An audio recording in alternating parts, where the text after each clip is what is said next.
There's a lot going on this bima, because there's a lot going on in our services.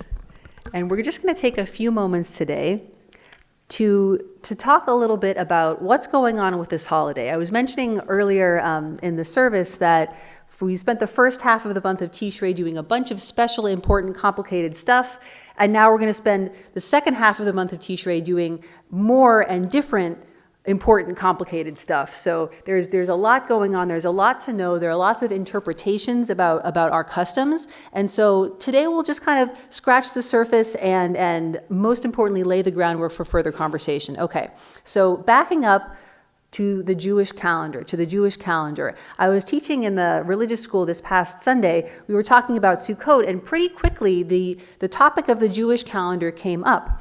So the Jewish calendar is both lunar and solar. It's both lunar and solar. We have lunar months in the Jewish calendar, and we have a solar year. So each month starts with the new moon. The middle of the month is the full moon. And each year, we have Pesach in the spring and Sukkot in the fall.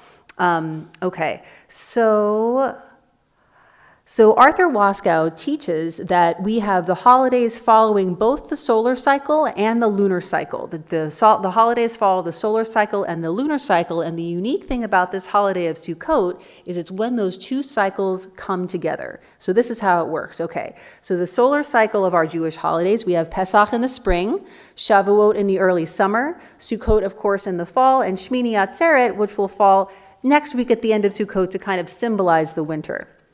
Now, the lunar holidays all follow in the month of Tishrei. The Jewish holidays that follow the lunar calendar all in the month of Tishrei. Rosh Hashanah, as we remember not that long ago, celebrated on the new moon.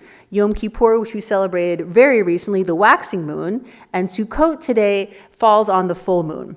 Now, Shmini Atzeret next week will be kind of on the waning moon. So what this means is that for the holiday of Sukkot, we have the holiday of fall and we have the full moon. And Arthur Waskow summarizes this vibe, this feeling in one word, which is fulfillment. So the moon is at its fullest. We start to gather in all that we've created in our farming year or productive year, and we create the harvest. So we have fulfillment. We have ingathering, we have reaping benefits of our work, we have rejoicing, as we've been singing about already. And also we have this idea of that's symbolized by our sukkah itself, which is the kind of a dual meaning. One being the sojourning in the wilderness, and I love how Rabbi Arthur Waskow ties this to ingathering, that when we sojourned in the wilderness after we left Egypt and before we got to the land of Israel, we were ingathering all the lessons of teaching that we received at Mount Sinai, which I think is beautiful. Then also, when we're in the fragile hut, when we're dwelling in the fragile hut, we're dwelling safely within God's presence. And so we have this moment of Sukkot where the solar cycle fulfillment in the fall, the lunar cycle fulfillment of the full moon, they merge, and just for a moment. And I think it's beautiful to contemplate and also just, I don't know about any of you here or any of you over here, but for me, I felt so much openness, so much emotion, so much spirituality at our davening today. And the last time I felt it like this was actually at this time last year, which at least for me is very profound. There's this idea that we have a closeness in spirituality when we've moved from the holiday of Yom Kippur towards the holiday of Sukkot, which is in the lunar cycle. Now, it would be compared in the solar cycle to the holiday of Shavuot, Mount Sinai, moving towards the holiday of Sukkot in the fall, where we're moving towards fulfillment, and we're able to live in a way without a fear that we have during the rest of the year, because we've had this closeness, this encounter with the divine presence that fills us with confidence and makes us feel like everything is going to be okay, that everything's going to be great, because it is, at least mostly, at least in a way. I was also thinking for those of us that come to our morning minyan, we of course begin the service with a bunch of blessings, the Amidah, then we read Torah, and then it's become kind of an informal custom when we put the Torah back away. There are a bunch of people on the bima all like giving each other like the high five, the pound, whatever. And I always want to say, like, we did it. we did it. We finished the Torah. And then it's like, well, now we have to do all these other prayers to conclude our service. We're not done, but that feeling of we did it kind of comes in the middle. And so it's sort of like, it connects to me about this idea of fulfillment. The fulfillment is kind of the peak and not the end. And so this feeling of everything's great, which all we have to do is look at the news, and then it's like, whoa, maybe some things are not so great. But that feeling of everything's great, that moment of we did it, is what we're working to capture with this holiday. Okay, so let's get to some instructions from the Torah, because we have lots and lots of customs. I always think it's great to go back to basics and figure out where did all these customs come from? Okay, so we have instructions for observing the holiday of Sukkot coming in three different places in Torah. One, the book of Exodus. It said, this is kind of the simplest one, that we have a special festival, a special type of festival 3 times a year. We call them today the pilgrimage festivals, the Shalosh Regalim. And this one, the holiday of Sukkot, is also called in this place in Torah, in the book of Exodus, Chag HaAsif, the feast of ingathering, the festival of ingathering, and then it comes at Tikufat HaShana at the end of the year. So is it the end? It's certainly the end of the harvest season. So there is a little bit of ending with this theme of fulfillment. So that's the instruction from the book of Exodus. Okay, from the book of Leviticus, this is where we get the most detail. So on the 15th day of the 7th month, which is today, take 7 days and have this festival of Sukkot. So it's 7 days long without work on the first day. Now, when we get to next week, we'll talk more about how Shmini Atzeret is a separate holiday. But so we have a 7-day holiday of Sukkot. We don't work on the first day, which is today. We're in the diaspora. We're outside the land of Israel, so we double that to tomorrow. And then the 7th day is next Wednesday, Hoshana Rabbah. Mark your calendars. It's going to be great. Okay, so now to prepare for this holiday, we are supposed to take 4 things. 1, pre-Eitz Hadar, also known as the etrog. 2, a palm branch, known as the spine of our lulav. The leafy boughs, which are the myrtle, it's the one on the lulav with the smaller leaves. And then the willows, the one on the lulav with the bigger leaves. We're supposed to take those specific things the Torah tells us in the book of Leviticus. We take them and we rejoice for 7 days. We also dwell in huts. We dwell in Sukkot, which reminds us of the exodus from Egypt and the time that we dwelt in temporary dwellings when we were on our way to the land of Israel. And that's the instruction from the book of Leviticus.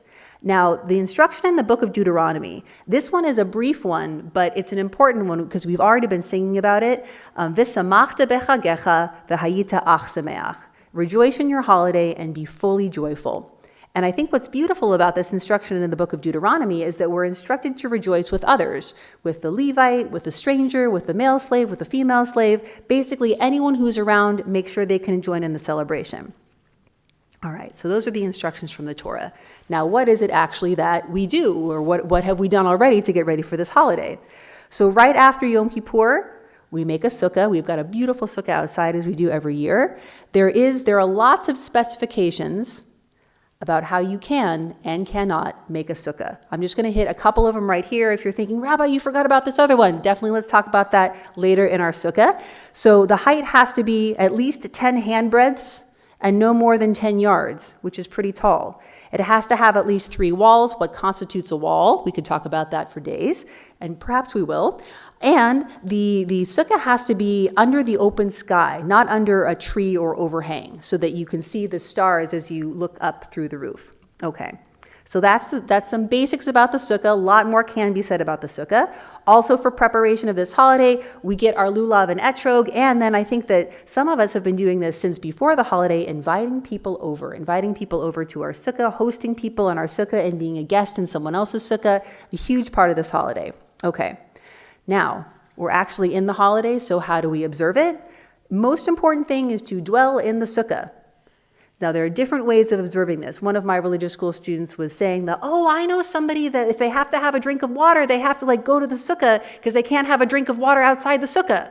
And that's kind of taking it to a very profound level of observance. But the idea is that we eat our meals in the sukkah, we drink our beverages in the sukkah. Some of us even sleep in the sukkah if we're able. And in general, we live in the sukkah. I had a teacher, Rabbi Aaron Alexander, who I think our Chaim Sabator reader this morning has also known personally. And he would say that he would observe Sukkot by moving his books to the sukkah, because he needed to dwell somewhere with his books along with him. So that was how he fulfilled his mitzvah of dwelling in the sukkah. Okay, We shake the lulav. We've talked about that already. We'll talk about it again tomorrow and every day of Sukkot. We've got the etrog, we've got the lulav. We shake it 3 times in the 6 directions. There's lots and lots of symbolism when it comes to the lulav and etrog. And so I'll just share one particular system of symbols that speaks to me. So these 4 pieces of the lulav, the arba minim, the 4 species, symbolize 4 kinds of Jews. The etrog has a good taste and a good smell, so it symbolizes Jews who study Torah and do good deeds. You have the palm, which has a tasty fruit, symbolizing Jews who study Torah but not so much with the good deeds. We have the myrtle, which smells beautiful but it has no fruit, and so we say that the myrtle symbolizes Jews who do good deeds but maybe don't study so much Torah. And then we have the willow, which doesn't have a tasty fruit, which doesn't have any particular smell, and it symbolizes Jews who don't do good deeds and who don't study Torah. And I love that interpretation because it says there's room for everyone in this community. And just because you're a person who's like, not so much with the Torah, the good deeds today, who knows what tomorrow is going to bring? Okay, so just a few more things that we observe because this holiday is that but wait, there's more. I think that's, if there was a tagline for Sukkot, it would be, but wait, there's more. There's even more than that. So we've already done Hallel this morning. We've shaken our lulav in the 6 directions. And after our Musaf Amidah, we're going to do Hakafot. So you're thinking, Hakafot, it's not Simchat Torah yet. Well, we have different Hakafot for Simchat Torah, but there are Hakafot every day of Sukkot. There's different ones for each of the first 6 days. On Shabbat, it's a little bit different because we won't do the processional with the lulav and etrog. And then Hoshana Rabbah, again, mark your calendars, next Wednesday, there are 7 Hakafot with our lulav, and that's kind of a warm-up for next week. We'll do 7 Hakafot on Simchat Torah. Okay, so quick recap. Sukkot, our holiday of fulfillment, the full moon on the lunar calendar, the end of the year, the harvest on the solar calendar. And this fulfillment brings us spiritual fulfillment. We're able to live in a fragile hut with a sense of confidence without a sense of fear. So we learned from the book of Exodus that Sukkot is one of our 3 pilgrimage festivals. It marks the end of the year, or at least the end of the harvest season. We learn a bunch of stuff from the book of Leviticus. It's 7 days long. We don't work on the first day. We take the lulav and etrog, and the Torah specifies exactly what these plants are. We dwell in huts, and that helps us remember our exodus from Egypt. And from the book of Deuteronomy, perhaps the most important, we learn that this holiday is about rejoicing and feeling nothing but joy. So may we find joy in our learning about Sukkot and, of course, in our observance of Sukkot together. Get ready for those Hakafot that are about to happen later in our service, and Chag Sameach.